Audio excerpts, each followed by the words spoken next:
नमो मेरी माँ, माना में जन्मी है माँ धन्य तू। नमो मेरी माँ, नमो मेरी माँ, नमो मेरी माँ, मानव में जन्मी है माँ धन्य तू। नमो मेरी माँ, धन्य तू है प्रभु यीशु की माँ, नारी जगत की जो भी दूत है माँ, तेरी महिमा का गान सदा हो माँ। नमो मेरी माँ, नमो मेरी माँ, मानव में जन्मी है माँ धन्य तू। नमो मेरी माँ। पिता पुत्र आणि पवित्र आत्म्याच्या नावे माझ्या प्रिय बंधूंनो, आजच्या नवीनच्या कार्यक्रमासाठी आलेल्या आपल्या सर्वांचे पॅरिस आणि पॅरिस बाहेरील बालिकांचे हार्दिक स्वागत. आजच्या जेवणाचे मानकरी प्रिया गाव परिवारातील श्री अँथनी आणि सौ कॅरोलिना कोलासो आहेत. The video notification follow the notification on your phone to turn on notification access. Shri Anthony Mumbai महानगरपालिका आणि सौ कॅरोलिना कोलासो या ठाणे महानगरपालिकेतून सेवानिवृत्त झाले आहेत. त्यांची मुलगी सौ Sharmi Nehru Lopes masters in business administration असून त्या सारखे त्यांचा बिझनेस सांभाळत आहेत. त्यांचा मुलगा शर्लॉक हा मास्टर्स इन कम्प्युटर ॲप्लिकेशन शिक्षण पूर्ण करून मल्टीनॅशनल कंपनीमध्ये प्रॉडक्ट मॅनेजर म्हणून कार्यरत आहे. सून शरद ही MSc इन स्टॅटिस्टिक्स शिक्षण पूर्ण करून टाटा कॅपिटल कंपनीमध्ये सिनियर मॅनेजर पदावर कार्यरत आहे.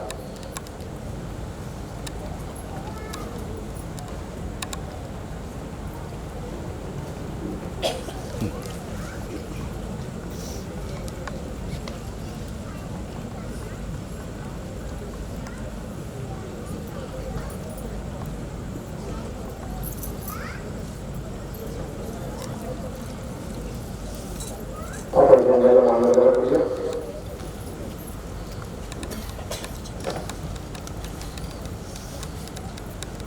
आपण या कुटुंबाच्या हेतूसाठी आणि खास करून आपण सर्वजण इथे आलेलो आहोत. आपले सगळे हेतू आपल्या मातेच्या प्रतिष्ठेद्वारे साकार व्हावे म्हणून पवित्र मातेकडे प्रार्थना करूया. आपण प्रार्थना करूया. हे सर्व सामर्थ्यशाली परमेश्वर, तुझा पुत्र आमचा प्रभू येशू ख्रिस्त याने क्रूसावरून स्वतःची आई आम्हाला आमची आई म्हणून दिली. फातिमा मातेचा वार्षिक सोहळा साजरा करत असताना तिची मध्यस्थी आम्हाला नितांत लाभली. तिचे श्रद्धानुकरण करण्यास आम्हाला पवित्र आत्म्याचे मार्गदर्शन होऊ दे. ही प्रार्थना आम्ही आमच्या प्रभू ख्रिस्ताद्वारे करतो. एकत्र आमच्या पवित्र महादेव तुझे राज्य येऊ, जसे स्वर्गात तसे पृथ्वीवर तुझे इच्छेप्रमाणे हो.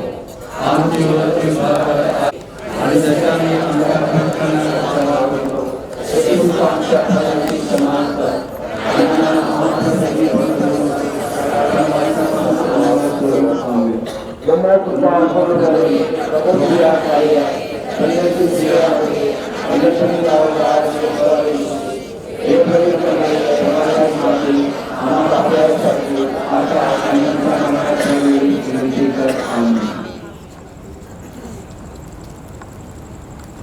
आपल्या आदिवासीच्या वतीने आजच्या जन्माच्या मानकऱ्यांना आपण एक प्रेमाचं चिन्ह देत आहोत. त्यामुळे त्याचा स्वीकार करा.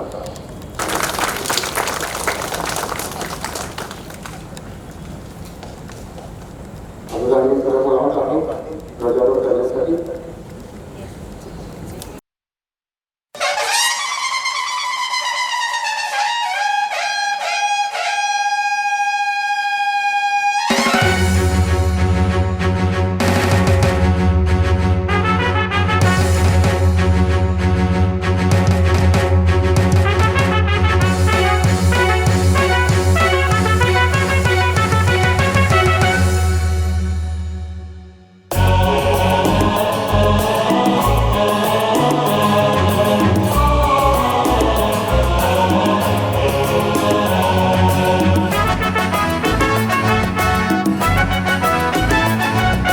फातिमा मातेचा ध्वज हा फडके नभांतरी,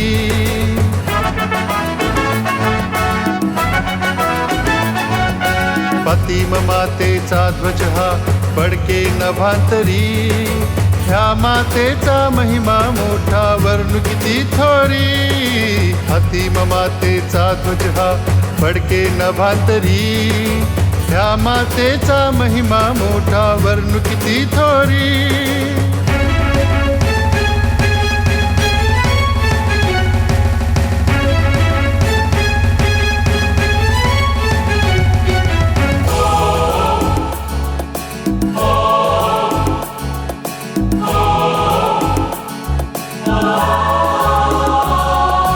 धन्य सकल स्त्रियांमध्ये ती निष्कलंक माता, कृपा पूर्ण फातिमा कुमारी गातीची गाथा.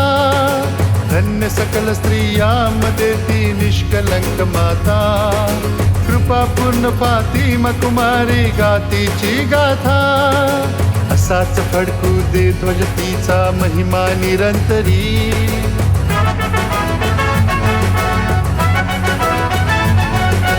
असाच फडकू दे ध्वज तिचा महिमा निरंतरी, ह्या मातेचा महिमा मोठा वर्णू किती थोरी, फातिमा मातेचा ध्वज हा फडके नभांतरी, ह्या मातेचा महिमा मोठा वर्णू किती थोरी.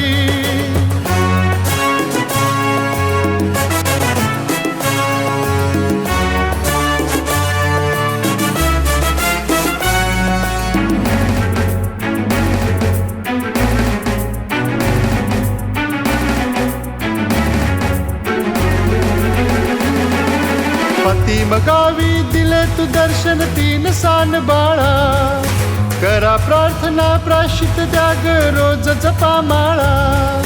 फातिमा गावी दिले तू दर्शन तीन सान बाळा, करा प्रार्थना प्राशित द्या ग रोज जपा माळा. या जगताच्या शांतीसाठी तुझ चिंता भारी,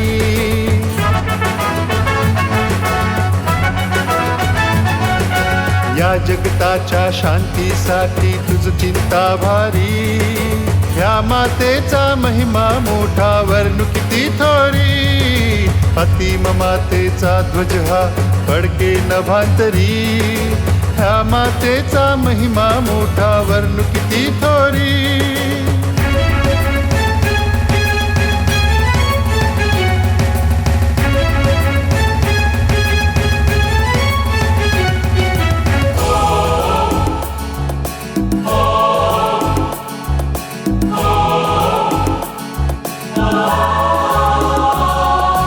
दर्शन आम्ही घेतो तुझे या चुने गावी, मंदिर येथे उभे तुझे तव मंगल नामी.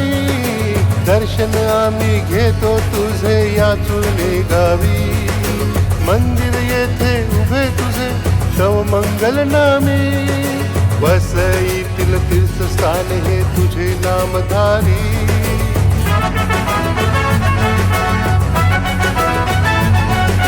वसईतील तीर्थस्थान हे तुझे नामधारी, ह्या मातेचा महिमा मोठा वर्णू किती थोरी, फातिमा मातेचा ध्वज हा फडके नभांतरी, ह्या मातेचा महिमा मोठा वर्णू किती थोरी.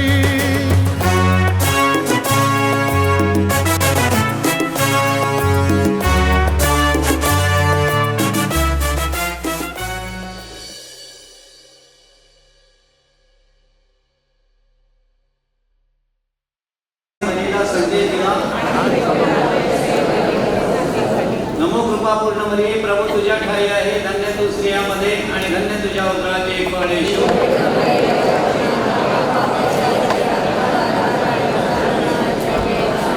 पहा मी प्रभूची दासी आहे. नमो कृपा पूर्ण मरिये, प्रभू तुझ्या ठाई आहे, धन्य तू स्त्रियांमध्ये आणि धन्य तुझ्या उदराचे फळ येशू.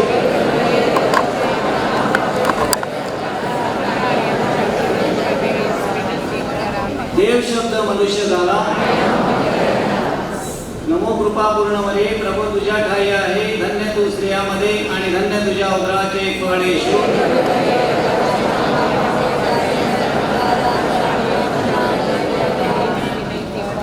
दिलेल्या वचनास आम्ही पात्र आहे म्हणून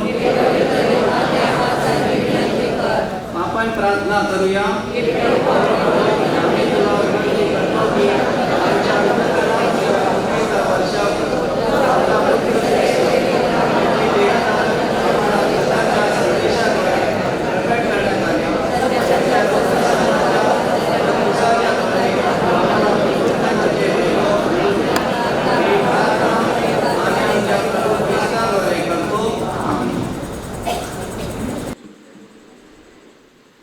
आजचा हा नोवेनाचा 5वा दिवस. नोवेनाच्या ह्या भक्तीमध्ये सहभागी झालेल्या सर्व भाविकांचे हार्दिक स्वागत. आज आपण साक्रामेंत व सोहळे महत्त्व कोणाला ह्या विषयावर मननचिंतन करणार आहोत. ख्रिस्त सभेने मानवाला 7 संस्काराने परिपूर्ण केले आहे.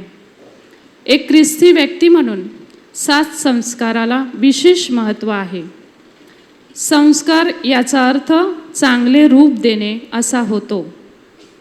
आपल्याला चर्चकडून धार्मिक संस्कार दिले जातात. या संस्कारांना साक्रामेंत असे संबोधले जाते. साक्रामेंत म्हणजे दैवी जीवन आत्मसात करणे, ख्रिस्ती जीवनात सहभागी होणे, म्हणजेच चांगल्या कृती अंगी बाणवणे, निर्मळ विचार करणे होय. बाप्तिस्मा, दृढीकरण, कम्युनियन, पश्चाताप, रुग्णभंग, गुरुदीक्षा, विवाह हे 7 साक्रामेंट चर्चकडून दिले जातात. हे वयाच्या विविध टप्प्यांवर दिले जाणारे संस्कार आहेत. या संस्काराद्वारे मानवाचे जीवन अधिकाधिक प्रगल्भ होते. मात्र या साक्रामेंताचा अर्थ आहे साक्रामेंताचे स्वरूप सोहळ्यात झाले आहे. अनाठायी अनावश्यक खर्च या सोहळ्याच्या निमित्ताने केला जात आहे. परिणामी साक्रामेंताचे पावित्र्य बाजूला राहून इतर बाबींवर लक्ष केंद्रित केले जात आहे. 7 साक्रामेंताचे पावित्र्य आपल्याला जपता यावे व त्या ख्रिस्ती श्रद्धेत आपली वाढ व्हावी. आपला आजारी, एकाकी, गरजवंत शेजारी लक्षात घेऊन त्यांना मदतीचा हात देता यावा म्हणून या मिस्सामध्ये आपण प्रार्थना करूया.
माझ्या प्रिय बंधू भगिनींनो, आजचे मुख्य पुरोहित फादर विकेश कोरिया, सगळ्यात तरुण parish priest Bolinj Christ the King, या चर्चमध्ये ते पॅरिश प्रिस्ट आहेत आणि त्यांच्यावर चर्च बांधण्याची मोठी जबाबदारी त्यांना दिलेली आहे. नवीन चर्च तिथे बांधायचं आहे. त्या अगोदर ते मीडियाचे इन्चार्ज होते. त्याने मीडियावर बऱ्यापैकी चांगला अभ्यास केलेला आहे. त्यांचा स्वतःचं यूट्यूबवर संस्कृती संवर्धन हे एक चॅनल आहे. त्या संदर्भात त्याने पुस्तक देखील प्रकाशित केलेलं आहे. आणि सगळ्यात महत्त्वाचं जे आपल्याला आज ऐकायला मिळणार आहे ते म्हणजे फादर विकेश कोरिया एक उत्तम प्रवचनकार आहेत. आज मी आपल्या चुलना पॅरिसच्या वतीनं त्यांचं टाळ्या वाजवून स्वागत करतो. Thank you father. तसेच त्याचप्रमाणे आज चुलना पॅरिसमधील आणि चुलना पॅरिसमधून इतर पॅरिसमधून आलेल्या भाविकांचं देखील आम्ही येथे स्वागत करत आहोत. आजची ही मिसा स्वर्गवासी जॉना व सायमन डिसोजा यांच्या स्मरणार्थ अर्पण करण्यात येत आहे. पिता आणि पुत्र आणि पवित्र आत्मा यांच्या नावे. आपल्या प्रभू येशू ख्रिस्ताची कृपा आणि परमेश्वराची प्रीती आणि पवित्र आत्म्याचा सहवास तुम्हाला लाभो. प्रिय बंधू भगिनींनो, पवित्र रहस्य साजरे करण्यासाठी आपण पात्र ठरावेत, म्हणून क्षणभर शांत राहून आपल्या पापांची कबुली देऊया.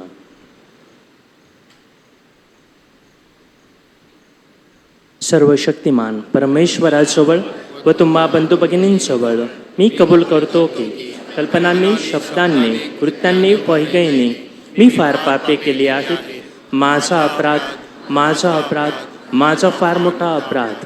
म्हणून नित्यकुमारी धन्य मरिया, सर्व देवदूत व सर्व संत ह्यांना व तुम्हा बंधू भगिनींना मी विनंती करतो की माझ्यासाठी आपल्या प्रभू परमेश्वराजवळ प्रार्थना करा. सर्वशक्तिमान परमेश्वर आम्हावर दया करो व आमच्या पापांची क्षमा करून आम्हाला सार्वकालिक जीवनाकडे नेवो.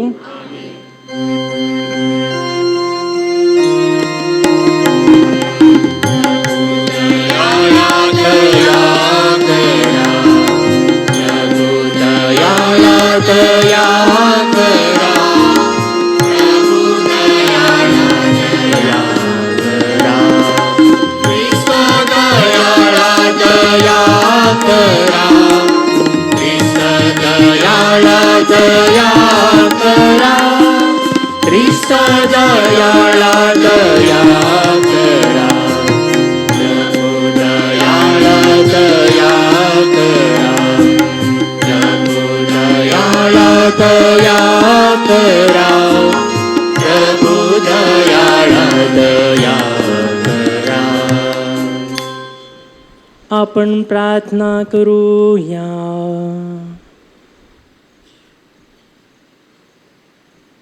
हे सर्व समर्थ व नित्यजीवी बाबा, तुझे आम्हावरील प्रेम आमच्या आशा आकांक्षा परिपूर्ण करणारे आहे. आमच्या अपराधांची क्षमा कर, आम्हाला तुझ्या शांतीचे वरदान दे आणि मुक्ती मार्गाच्या दिशेने आम्हाला चालव. ही प्रार्थना आम्ही तुझ्याबरोबर पवित्र आत्म्याच्या ऐक्यांत सर्वकाळ जिवंत राहणारा व राज्य करणारा परमेश्वर तुझा पुत्र आमचा प्रभू येशू ख्रिस्त ह्याच्याद्वारे करतो.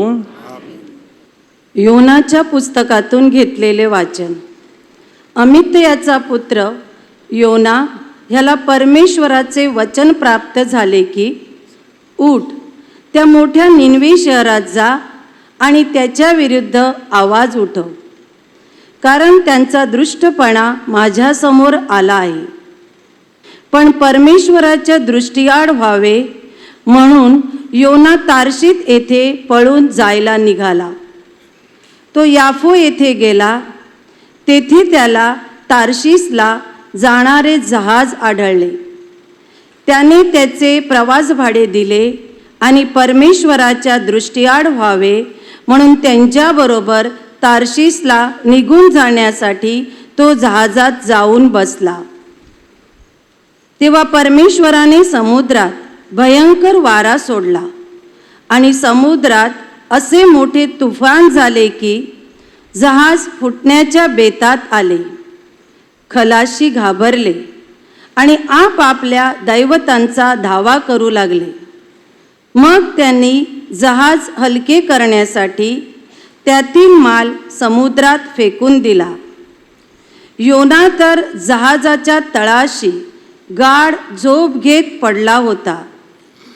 तेव्हा जहाजाचा कप्तान त्याच्याजवळ येऊन म्हणाला, अरे झोप घेत काय पडलास? उठ, आपल्या देवाचा धावा कर. न जाणो तो देव आपल्याकडे लक्ष देईल, म्हणजे आपला नाश होणार नाही. त्यांनी एकमेकांना म्हटले, चला आपण चिठ्ठ्या टाकू, म्हणजे कोणामुळे हे संकट आपणावर ओढवले हे आपल्याला कळेल. त्यांनी चिठ्ठ्या टाकल्या तेव्हा योनाच्या नावाची चिठ्ठी निघाली. त्यांनी त्याला विचारले, कोणामुळे हे संकट आम्हावर आले सांग. तुझा धंदा काय? तू आलास कोठून? तुझा देश कोणता? तू कोणत्या लोकापैकी आहेस? तो त्यांना म्हणाला, मी इब्री आहे. ज्या स्वर्गीयाच्या देवाने समुद्र आणि कोरडी भूमी निर्माण केली त्या परमेश्वराचा मी उपासक आहे. तो परमेश्वरासमोरून पळून चाललेला आहे हे त्यांना कळले, कारण त्याने त्यांना तसे सांगितले होते. तेव्हा त्या माणसांना अत्यंत भीती वाटली. ते त्याला म्हणाले, तू हे काय केलेस? नंतर ते त्याला विचारू लागले, समुद्र आमच्यासाठी शांत व्हावा म्हणून आम्ही तुझे काय करावे? समुद्र तर अधिकाधिक खवळत होता. तो त्यांना म्हणाला, मला उचलून समुद्रात फेकून द्या, म्हणजे तुमच्यासाठी समुद्र शांत होईल. कारण माझ्यामुळे हे मोठे वादळ तुम्हावर उठले आहे, हे मला पक्के ठाऊक आहे. जहाज किनाऱ्याला लावावे म्हणून ती माणसे वल्ली मारून थकली, पण त्यांना ते साधेना, कारण समुद्र त्यांच्यावर अधिकाधिक खवळत चालला होता. तेव्हा ते परमेश्वराचा धावा करून म्हणाले, हे परमेश्वरा, आम्ही तुला विनंती करतो की या माणसामुळे आम्हाला मारू नकोस आणि निर्दोष जीव घेतल्याचा दोष आम्हावर लावू नकोस, कारण तू परमेश्वर आहेस. तुला इष्ट ते तू करतोस. मग त्यांनी योनाला धरून समुद्रात फेकून दिले. तेव्हा समुद्र खवळवायाचा थांबला. त्या माणसांना तर परमेश्वराचे भय वाटले.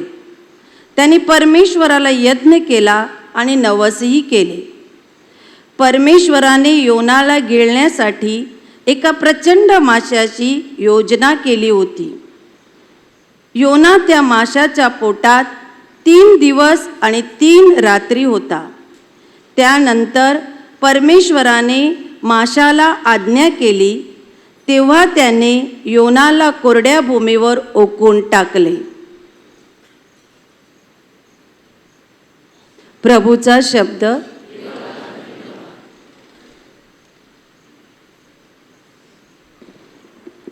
प्रतिसाद स्तोत्र. हे परमेश्वरा, मृत्यूपासून तू मला वाचव. मी आपल्या संकटावस्थेत परमेश्वराचा धावा केला, तेव्हा त्यांनी माझे ऐकले. अधोलोकांच्या उदरातून मी आरोळी केली, तेव्हा तू माझा शब्द ऐकलास. आपला प्रतिसाद. हे परमेश्वरा, मृत्यूपासून तू मला वाचव. तू मला डोहात समुद्राच्या पोटात टाकलेस, प्रवाहाने मला व्यापले. तुझ्या सर्व लाटा आणि कल्लोळ माझ्यावरून गेले. आपला प्रतिसाद. हे परमेश्वरा, मृत्यूपासून तू मला वाचव. मी म्हणालो, तुझ्या दृष्टीसमोरून तू मला दूर केले आहेस. तुझ्या पवित्र मंदिराकडे मी दृष्टी लावू शकेन का? आपला प्रतिसाद. हे परमेश्वरा, मृत्यूपासून तू मला वाचव. मी अगदी हताश झालो, तेव्हा मी आपले चित्त पुन्हा देवाकडे लावले आणि माझी प्रार्थना तुझ्या पवित्र मंदिरात तुझ्या जवळ पोहोचवली. आपला प्रतिसाद. हे परमेश्वरा, मृत्यूपासून तू मला वाचव. जय घोष. शुभवर्तमानासाठी आपण सर्वजण उभे राहूया.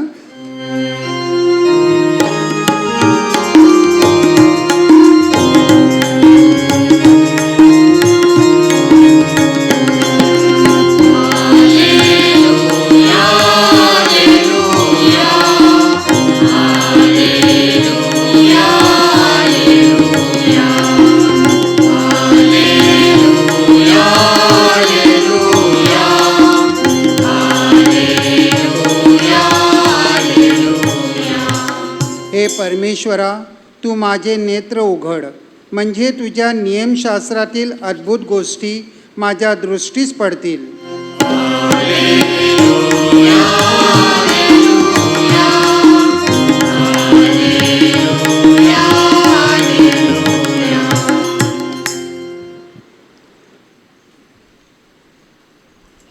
प्रभू तुम्हा बरोबर असो. आणि तुमच्या अंतर्यामी. संत लूक लिखित शुभवर्तमानातून घेतलेले आजचे वाचन. हे प्रभू तुझा गौरव असो. कोणी एक शास्त्री उभा राहिला आणि येशूची परीक्षा पाहण्याकरता म्हणाला, गुरुजी, काय केल्याने मला सार्वकालिक जीवन हे वतन मिळेल? त्याने त्याला म्हटले, नियमशास्त्रात काय लिहिले आहे? तुझ्या वाचनात काय आले आहे? त्याने उत्तर दिले, तू आपला देव परमेश्वर याच्यावर संपूर्ण मनाने, संपूर्ण जीवाने, संपूर्ण शक्तीने आणि संपूर्ण बुद्धीने प्रीती कर, आणि जशी आपणावर तशी आपल्या शेजाऱ्यावर प्रीती कर. त्याने त्याला म्हटले, ठीक उत्तर दिलेस, एक कर म्हणजे जगशील. परंतु स्वतःला नीतिमान ठरवून घ्यावे अशी इच्छा धरून तो येशूला म्हणाला, पण माझा शेजारी कोण? येशूने उत्तर दिले, एक मनुष्य येरुशलेमहून खाली यरीहोला जात असताना लुटारूच्या हाती सापडला. त्याने त्याचे कपडे काढून घेऊन त्याला मार दिला आणि त्याला अर्धमेला टाकून ते निघून गेले. थोड्या वेळाने एक याजक सहज त्याच वाटेने खाली जात होता. तो त्याला पाहून दुसऱ्या बाजूने चालता झाला. तसाच एक लेवीही त्या ठिकाणी आला आणि त्याला पाहून दुसऱ्या बाजूने चालता झाला. मग एक शोमनेर त्या वाटेने चालला असता पडलेला माणूस होता तेथे आला आणि त्याला पाहून त्याला कळवळा आला. त्याने जवळ जाऊन त्याच्या जखमांना तेल आणि द्राक्षरस लावून त्या बांधल्या आणि त्या आपल्या जनावरावर बसवून उतारशाळेत आणले आणि त्याची व्यवस्था केली. दुसऱ्या दिवशी त्याने 2 रुपये काढून उतारशाळेच्या रक्षकाला देऊन म्हटले, याची काळजी घ्या आणि यापेक्षा जे काही अधिक खर्चाल ते मी परत आल्यावर तुम्हाला देईन. तर लुटारूच्या हाती सापडलेल्या माणसाच्या शेजारी या तिघापैकी तुझ्या मते कोण झाला? तो म्हणाला, त्याच्यावर दया करणारा तो. येशूने त्याला म्हटले, जा आणि तूही तसेच कर. प्रभूचे हे शुभवर्तमान. हे प्रभू येशू ख्रिस्ता, तुझी स्तुती असो. ख्रिस्ताकडे जमलेले माझ्या प्रिय बंधू भगिनींनो, सोन्याची अंगठी मौल्यवान, की ज्यामध्ये ती अंगठी ठेवली जाते ती पेटी मौल्यवान, असं तुम्हाला विचारलं तर तुम्ही सहज उत्तर द्याल, अर्थात सोन्याची अंगठीच मौल्यवान. आणि ह्याच धर्तीवर जर आपणाला विचारलं की साक्रामेंट महत्त्वाची की सोहळा, आणि ह्याचं उत्तर देखील अगदी सहजतेने पटकन आपल्या मुखाने आपण सहज देऊ, अर्थातच साक्रामेंट महत्त्वाचं. परंतु माझ्या प्रिय बंधू भगिनींनो, मुखाने किंवा तोंडाने साक्रामेंट महत्त्वाचं असं बोलणारे आपण आपल्या कृतीने किंवा वागण्याने आज काय दाखवत आहोत? आपण आपल्या तयारीमध्ये जास्त वेळ आणि जास्त महत्त्व आज कशाला देत आहोत? साक्रामेंटला की सोहळ्याला? आणि ह्याचं उत्तर आपल्याला आज आपल्या समाजामध्ये नजर टाकल्यावर सहज मिळून जातं. प्रिय बंधू भगिनींनो, लग्नावेळी सोहळ्याच्या तयारीसाठी म्हणजेच शॉपिंगपासून ते मंडप आणि इतर गोष्टींसाठी आपण किती वेळ देत असतो. परंतु तेच जेव्हा लग्नाच्या शिबिराचा, लग्नाच्या फॉर्म भरण्याचा म्हणजेच प्री नप्शियल इन्क्वायरीचा विषय येतो, तेव्हा पटकन विचारलं जातं, फादर किती वेळेत संपेल? या गोष्टी कंपल्सरी आहेत का? जास्त वेळ तर लागणार नाही ना? थोडक्यात आटपता येईल तर बघा. म्हणजेच विचार करा की सोहळ्याच्या तयारीसाठी कुठे कुठे किती किती फेऱ्या, किती ती शॉपिंग, किती ती मेहनत आणि केवढा तो वेळ दिला जातो. परंतु जेव्हा साक्रामेंताची वेळ येते तेव्हा या महत्त्वाच्या विषयावर पटकन कसा आटपता येईल अगदी 2020 ह्याचा विचार केला जातो. प्रिय बंधू भगिनींनो, मला इथे असं बिलकुल सांगायचं नाही की सोहळ्याची तयारी महत्त्वाची नाही, तो प्रश्न नाही, ती देखील महत्त्वाची आहे, आपण सगळं जाणतो. परंतु माझा सांगण्याचा उद्देश एवढाच की आपण अंगठीच्या डबीला एवढे महत्त्व देत असताना अंगठीवर तर दुर्लक्ष करीत नाहीत ना, यावर चिंतन करणं आवश्यक आहे. कधी कधी काही लोक सांगत असतात, फादर तुम्हाला सांगू, प्रायश्चित्त काळ सुरू होताना उपास काळ तो बरा होता, आता पुन्हा सगळे सोहळे सुरू होणार, या मंडपातून त्या मंडपात धावावं लागणार, प्रत्येक ठिकाणी जेवणाचा आग्रह होणार, आणि जेवलो नाही तर तुम्ही आमच्या गरीबाच्या घरी कसे जेवणार, तुम्ही तर श्रीमंताच्याच मंडपामध्ये जाणार, असे टोमणे देखील ऐकावे लागणार. वरील हे संभाषण आपल्या वसईमध्ये आज सोहळ्यापुढे आणि सोहळ्यामुळे एक प्रकारे जी धावपळ निर्माण झालेली आहे, पळापळ चाललेली आहे, तीच आपल्याला दर्शवित आहे. सध्या आपल्या वसईमध्ये सोहळ्याच्या बाबतीत काय परिस्थिती आहे हे काही वेगळं सांगण्याची गरज नाही. मग तो लग्नाचा सोहळा असो किंवा फर्स्ट होली कम्युनियनचा किंवा मग इतर कोणताही, सोहळ्याच्या स्पर्धेत पाहुण्यांची पळापळ होत आहे. आणि आपण जर फर्स्ट होली कम्युनियनच्या नोव्हेंबरच्या ह्या येणाऱ्या काळावर आता नजर टाका, आजूबाजूच्या दुसऱ्या दृश्याविषयी, चित्राविषयी आपण आता नच विचारलेलं बरं. आपण पाहतो की एकेका कुटुंबाला दिवसाला 7-7, 8-8 ठिकाणच्या कार्यक्रमाचं निमंत्रण येतं. एका व्यक्तीने जायचं कुठे, टाळायचं कुठे, आमंत्रण पत्रिका पाहूनच कधी कधी जीव मेटाकुटेला येतो. आणि हे सगळं पाहिल्यावर मनामध्ये विचार सुरू होतात की सगळं असंच सुरू राहणार आहे का, ह्यावर काहीच उपाय नाही का? माझे प्रिय बंधू भगिनींनो, ह्यावर एक उपाय आहे आणि तो म्हणजे सामुदायिक कार्यक्रम. विशेषतः फर्स्ट होली कम्युनियनच्या बाबतीत हा विचार आपल्याला चर्च पातळीवर किंवा गाव पातळीवर करता येईल का? मी अर्नाळा असताना सलग 3 वर्ष, नंतर रमेदी आणि पापडी येथे एक वर्ष हा सामुदायिक कार्यक्रमाचा प्रयोग केला. मागे मला नंदाखालमध्ये देखील प्रबोधनासाठी बोलावण्यात आलं होतं, तिथे देखील हा कार्यक्रम करण्यात आला होता. फादर बॅप्टिस्टने देखील भुईगाववरून कॉल केलेला, म्हणजे त्यांच्या मनात देखील हा विचार सुरू आहे. माझ्या प्रिय बंधू भगिनींनो, अशा सामुदायिक कार्यक्रमाचा विशेष काय, तर ह्यामध्ये साक्रामेंताचे महत्त्व अबाधित राहते. असा जो सोहळा असतो त्यामध्ये गरीब आणि श्रीमंत हा भेद नसतो, उच्च आणि नीच ही दरी नसते. ख्रिस्ताचा एकच शरीरच्या ग्रहणाप्रमाणे चर्चने छापलेल्या एक प्रकारच्या आमंत्रण पत्रिका, एकच मंडप, एक वाद्यवृंद, एक फोटोग्राफर, एक साऊंड सिस्टम, एक रसोई, आणि विशेष म्हणजे युवा वर्ग आणि चर्च संघटना यांनी एकत्र येऊन आयोजित केलेला हा कार्यक्रम. त्यामुळे असा कार्यक्रम आध्यात्मिक वातावरणामध्ये पार पडत असतो. आणि तसंच महत्त्वाचं म्हणजे चर्चतर्फे पुढाकार घेतल्यामुळे कम्युनियनच्या ह्या अतिपवित्र अशा कार्यक्रमाला मद्य वाटपाचं गालबोट लागत नाही, तिथे मद्य वाटप होत नाही. तसेच सगळ्या कार्यक्रमाच्या वेळी अगदी सुमधुर अशी भक्तिगीते लावली जातात आणि परिणामी ह्या कार्यक्रमाच्या वेळी डीजेची ती सैराट म्युझिक नसते. त्यामुळे सदर कार्यक्रम अगदी भक्तीच्या, शांततेच्या वातावरणात पार पडण्यास खूप मदत होते. आपल्या जर गावामध्ये 3-4 मुलं असतील तर गावात एकत्र येऊन किंवा पॅरिशमधील जागरूक पालक एकत्र येऊन अशा आध्यात्मिक वातावरणातील कार्यक्रम आपण करू शकतो का?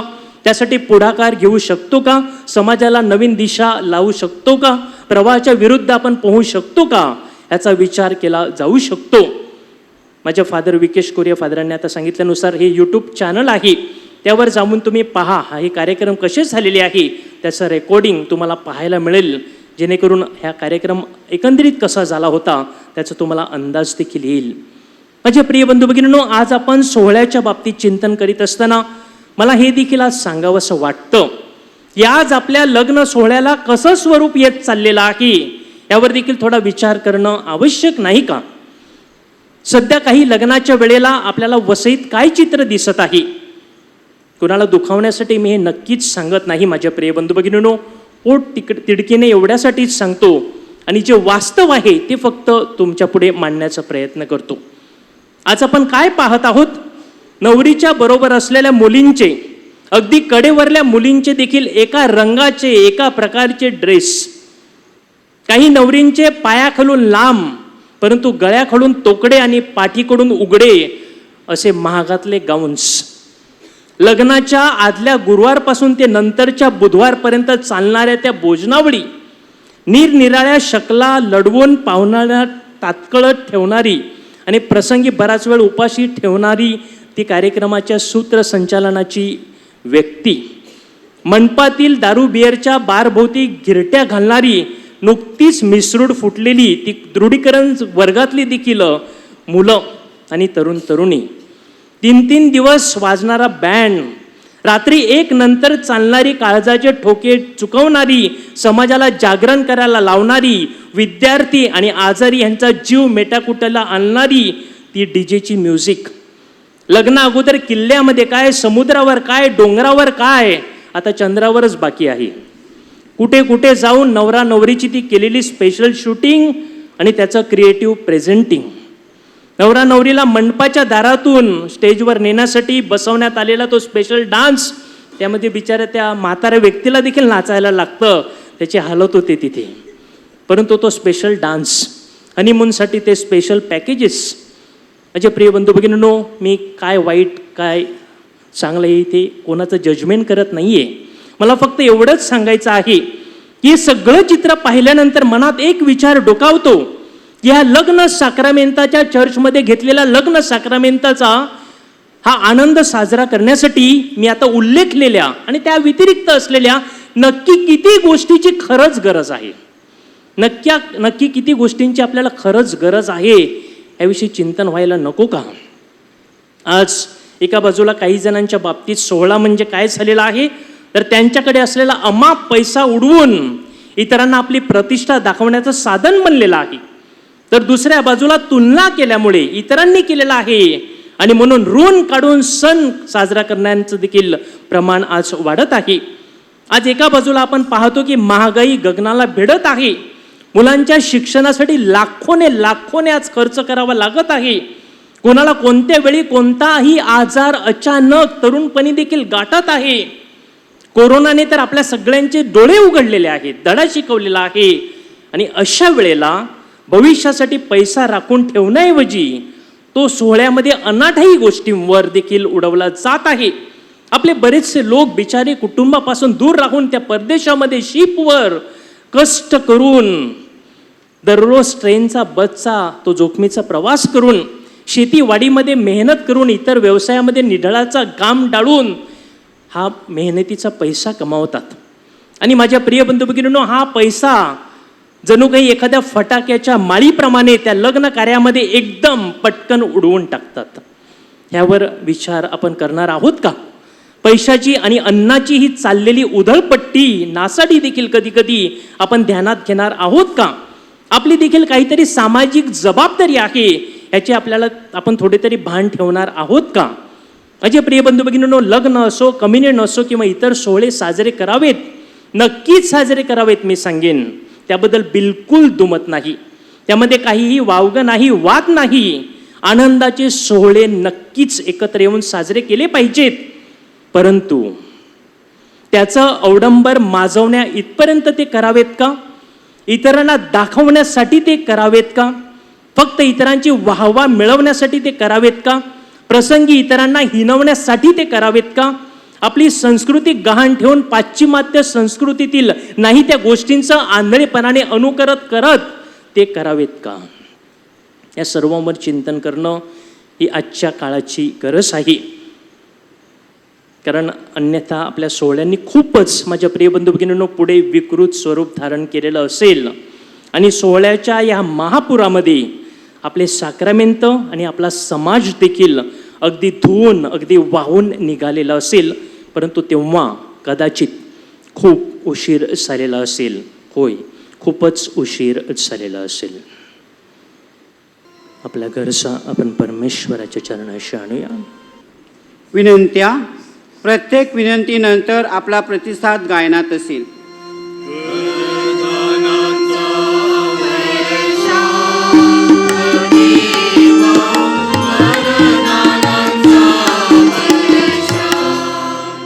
आपल्या संपूर्ण मनाने, संपूर्ण जीवाने, संपूर्ण बुद्धीने ख्रिस्त सभेची सेवा करून एका आदर्श ख्रिस्त सभेच्या प्रगतीसाठी सतत प्रयत्नशील असलेले आपले पोप, बिशप, सर्व धर्मगुरू, धर्मभगिनी यांना चांगले आरोग्य लाभावे व परमेश्वराने त्यांना कृपाशक्ती द्यावी म्हणून आपण प्रार्थना करूया.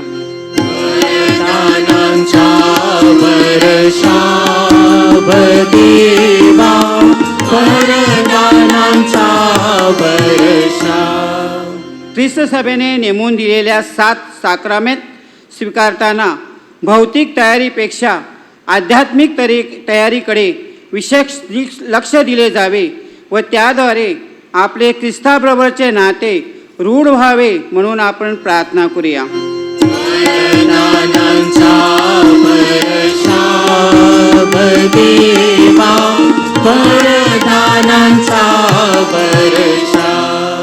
साक्रामेंताला सोहळ्याचे स्वरूप देऊन अमाप पैसा खर्च केला जात आहे. या प्रवृत्तीला आला बसावा. गरीब व गरजवंतांसाठी मदतीचा हात पुढे यावा.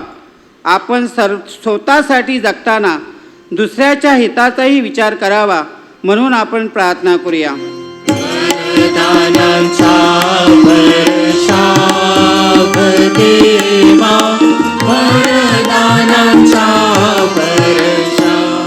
देवाने मानवाला जीवनाची अमोल देणगी देऊन सन्मानित केले आहे. या देणगीचा स्वीकार करून त्याचा वापर देवाच्या गौरवासाठी करता यावा. तसेच मर्यादेप्रमाणे गरजवंताच्या सहाय्याला धावून जाण्यासाठी परमेश्वराने आपणा प्रत्येकाला सुबुद्धी व कृपा द्यावी म्हणून आपण प्रार्थना करूया.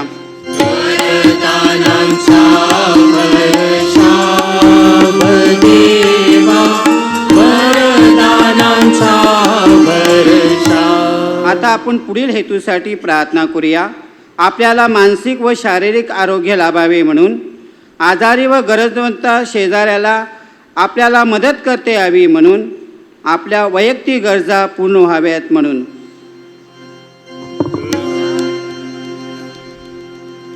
तसेच जे आजारी आहेत, खास करून डॉमिनिका सिपेरा, उद्या त्यांचं ऑपरेशन आहे हाताचं, त्या वयस्कर आहेत, त्यांच्यासाठी आपण प्रार्थना करूया. आज ज्यांचा वाढदिवस आहे, Melissa Manuel Dabre, faith Bipin D'Costa, या सर्व व्यक्तीसाठी आपण प्रार्थना करूया.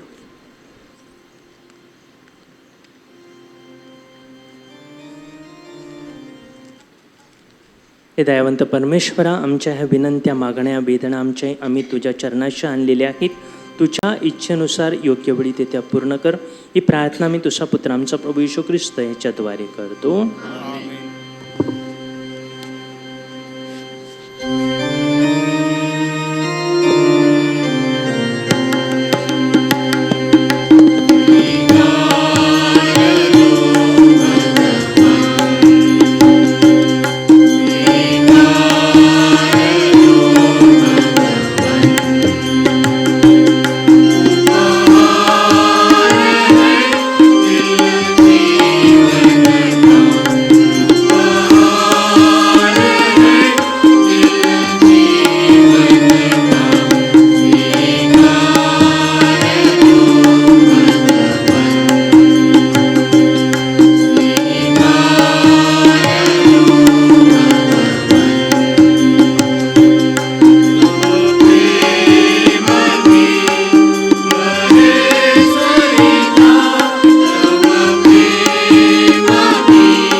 बंधू भगिनींनो, माझे आणि तुमचे बलिदान सर्व शक्तिमान परमेश्वर पित्याला मान्य व्हावे म्हणून प्रार्थना करा.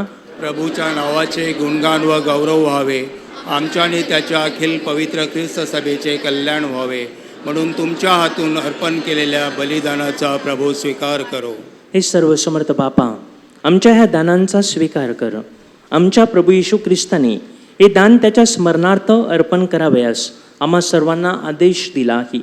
आम्हाकडून आज्ञाधारकपणे तुझी सेवा नित्य घडावी व तुझी तारणदायी कृपा आम्हाला पूर्णपणे प्राप्त व्हावी म्हणून आम्हाला सहाय्य कर. ही प्रार्थना आम्ही प्रभू येशूच्या नावाने करतो. प्रभू तुम्हा बरोबर असो आणि तुमच्या अंतर्यामी तुमचे अंतःकरणे प्रभूकडे लावा. आम्ही ते लावले आहे. प्रभू आपला परमेश्वराचे आभार मानूया.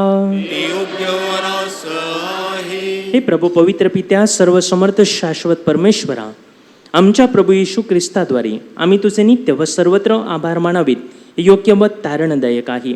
ते आमचे कर्तव्य आहे. ख्रिस्ताद्वारे तू सर्व सृष्टीची पुनर्निर्मिती केलीस. त्याच्या संपन्नतेमध्ये आम्हा सर्वांना सहभागी केलीस. कारण तो ईश्वर असूनही त्याने आपल्या ईश्वरी वैभवाचा त्याग केला. क्रूसावर आपले रक्त सांडून त्याने सर्व जगाला शांती दिली. म्हणूनच सर्व सृष्टीत त्याला सर्वश्रेष्ठ गणण्यात आली. त्याची भक्ती करणाऱ्यांसाठी तो शाश्वत तारणाचा झरा बनला. आणि म्हणून स्वर्गातील सर्व दूत आणि महादूत, सत्ता आणि अधिसत्ता, शक्ती आणि सामर्थ्य यांच्यासह आम्ही तुझा निरंतर गौरव गातो.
हे प्रभू, तू खरोखर पवित्र आहेस.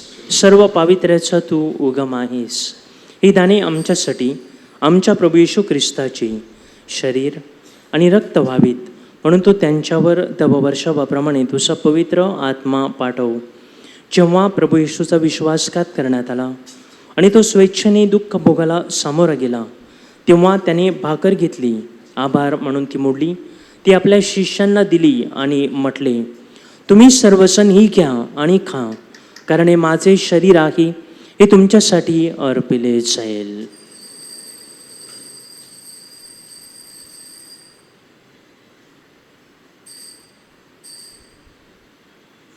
त्याचप्रमाणे भोजन झाल्यानंतर प्रभू येशूने प्याला घेतला, पुन्हा तुझे आभार मानले, तो प्याला आपल्या शिष्यांना दिला आणि म्हटले, तुम्ही सर्वजण हा घ्या व यामधून प्या, कारण हा माझ्या रक्ताचा प्याला आहे, हे नव्या व शाश्वत कराराचे रक्त आहे, हे तुमच्या आणि पुष्कळांच्या पापक्षमेसाठी ओतले जाईल.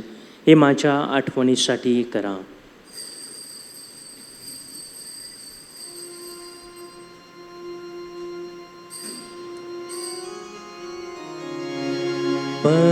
पतगणांनो चला करूया आपुल्या श्रद्धेचा उच्चार. मरणातून प्रभू येशू उठला, येईल जगमे पुन्हा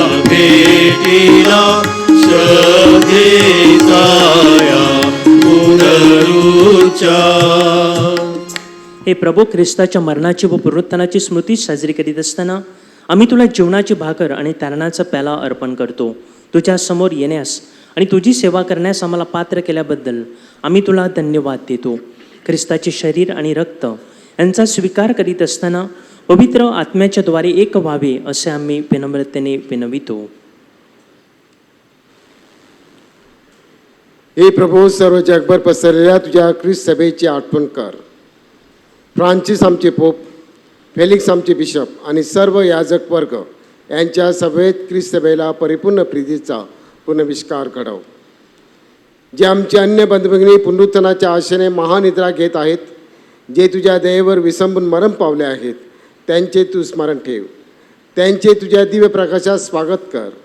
देवमाता धन्यकुमारी मरिया, तिचा पती संत जोसेफ, पूज्य प्रेषित आणि युगानुयुगे ज्या सर्व संतांनी तुला संतुष्ट केले आहे, त्यांच्याबरोबर आम्ही शाश्वत जीवनाचे सहवारस व्हावे आणि तुझी स्तुती करून तुझा गौरव करावा, अशी प्रार्थना आम्ही तुझा पुत्र येशू ख्रिस्त याच्याद्वारे करतो.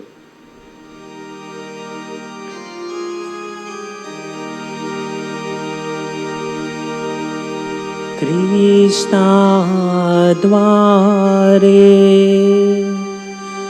आणि ख्रिस्तासह आणि ख्रिस्ताठाई हे सर्व समर्थ देव पित्या, पवित्र आत्म्याच्या ऐक्यात तुझा गौरव आणि सन्मान सदा सर्वदा होवो.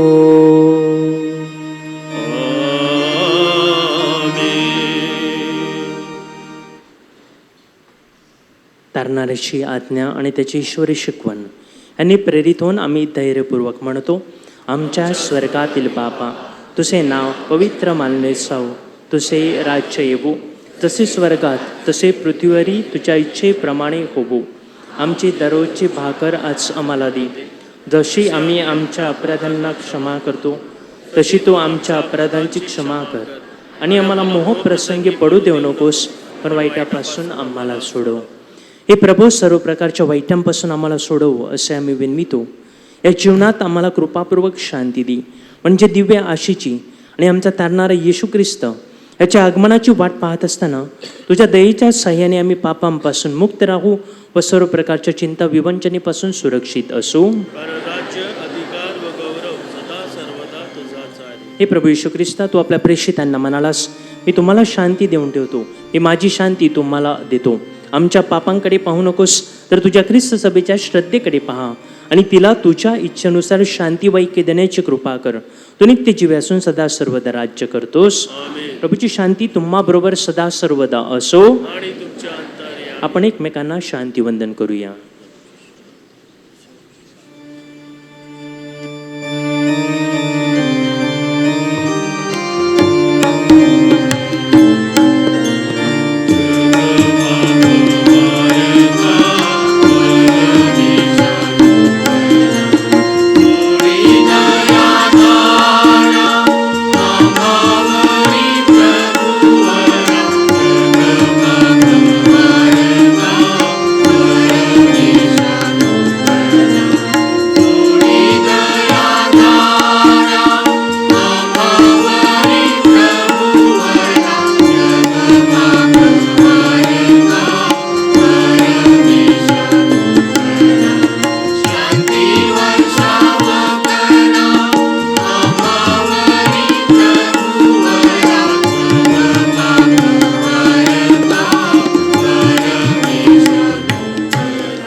हे पहा परमेश्वराचे कोकरू, जगाची पापे दूर करणारे हे परमेश्वराचे कोकरू पहा.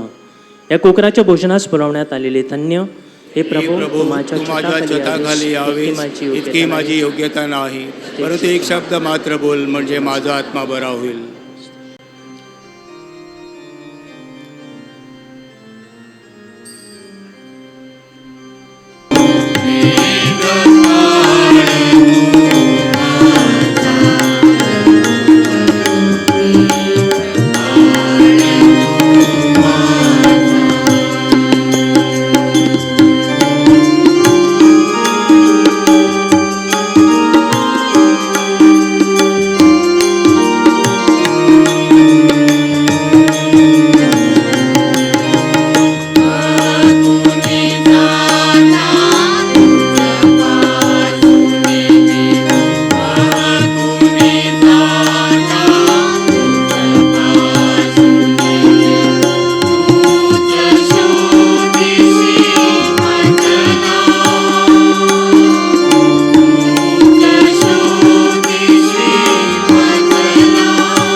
आपण प्रार्थना करूया. हे सर्व समर्थ परमेश्वरा, आम्ही स्वीकारलेल्या ख्रिस्त शरीराद्वारे आम्हाला तुझी कृपा दे. आम्ही साजरा करीत असलेल्या साक्रामेंटाचा आमच्या जीवनाला स्पर्श व्हावा व आम्ही तुझ्याकडे आकर्षित व्हावे म्हणून आम्हाला सहाय्य कर. ही प्रार्थना मी प्रभू येशूच्या नावाने करतो. आमेन. प्रभू तुम्हा बरोबर असो आणि तुमच्या अंतर्यामी. सर्व समर्थ परमेश्वर पिता आणि पुत्र आणि पवित्र आत्मा तुम्हाला आशीर्वाद देवो. आमेन. चा मिसा समाप्त झाली आहे. देवाला धन्यवाद. फातिमा मातेच्या नोवेनाची प्रार्थना. हे अतिपवित्र फातिमा माते, आम्ही सर्व भाविक तुझा भक्तिभावाने सन्मान करण्यासाठी ह्या पवित्र मंदिरात एकत्र जमलो आहोत. हे आमच्या आश्रयदाते माते, तू देत असलेल्या सर्व प्रकारच्या दानांबद्दल आम्ही तुझे आभार मानतो व तुझ्याप्रमाणे देवाच्या शब्दाला होकार देऊन नम्रपणे तो स्वीकारून देवावर, तुझ्या पुत्रावर व तुझ्यावर विश्वास ठेवून त्याप्रमाणे वागण्याचे वचन देतो. नीतिमूल्याच्या आमच्या जीवनात विसर पडू नये. ऐहिक जीवनापेक्षा आध्यात्मिक जीवनासाठी आम्ही अधिक झटावे म्हणून तू आम्हाला मदत कर. हे कृपापूर्ण माते, तू आमची संरक्षक आहेस. जेव्हा आमच्यावर अनेक संकटे येतात, जेव्हा आम्ही दुःखाने पीडित होतो, जेव्हा जीवन नकोसे वाटते, तेव्हा आमच्याजवळ उभी राहा. तुझ्या कृपेची नजर आम्हावर ठेव व प्रत्येक संकटातून आमचा बचाव कर. हे फातिमा माते, देवाची आई व आमच्या माते, फातिमा येथील धार्मिक, सोज्वळ, पापभिरू व प्रामाणिक अशा 3 मुलांना तू दर्शन दिलेस व त्या दर्शनाद्वारे संपूर्ण ख्रिस्त सभेला तू प्रार्थनेचा व प्रायचित्त करण्याचा संदेश दिलास. जगात शांतता प्राप्त करण्यासाठी व स्वर्गातील सार्वकालिक सुख मिळविण्यासाठी माणसाने कसे वागावे हे त्या संदेशाद्वारे तू आम्हाला शिकविलेस. म्हणून आमच्या प्रत्येकांच्या कुटुंबात कौटुंबिक रोजरीची प्रार्थना नित्य नेमाने म्हटली जावी.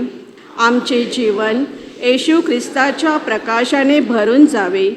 आम्ही दुर्व्यसनापासून दूर राहावे व चांगले मरण यावे म्हणून आम्हाला आशीर्वाद दे.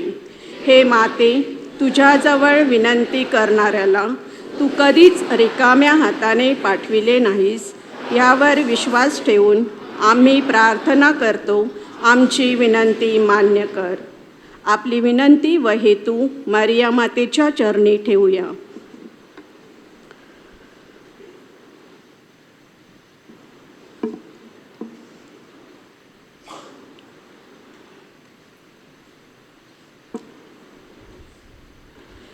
आमच्या स्वर्गीय बापा, तुझे नाव पवित्र मानले जाओ.